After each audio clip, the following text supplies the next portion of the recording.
प्राचीन काल में एक समृद्ध और शक्तिशाली राज्य था, जहाँ के राजा सूर्यदेव अपनी न्यायप्रियता और वीरता के लिए प्रसिद्ध थे। उनके राज्य में सुख शांति का वातावरण था और प्रजा उन्हें अत्यंत सम्मान देती थी।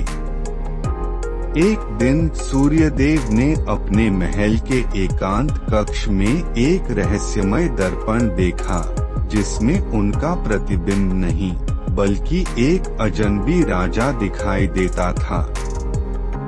यह दृश्य देखकर वे चकित रह गए और सोचने लगे कि यह दर्पण किस रहस्य को छुपाए हुए है।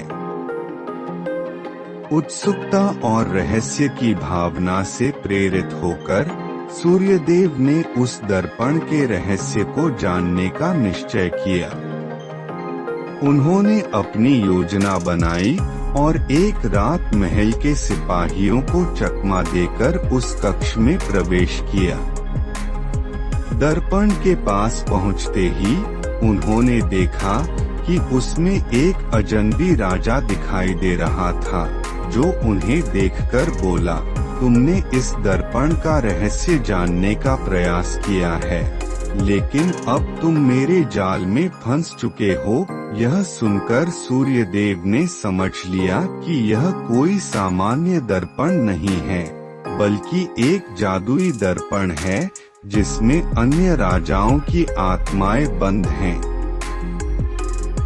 उन्होंने अपनी समझदारी और साहस का परिचय देते हुए उस दर्पण को तोड़ दिया, जिससे सभी बंदी राजाओं की आत्माएं मुक्त हो गईं।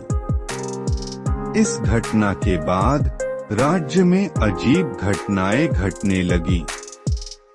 प्रजा में भय और असमंजस का माहौल था।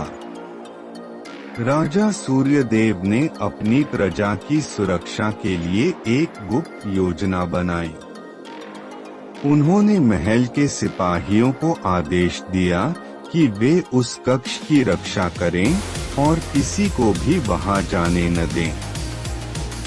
एक दिन सूर्यदेव ने एक सिपाही को भेजा ताकि वह दर्पण के कक्ष में जाकर उसकी सुरक्षा सुनिश्चित करे।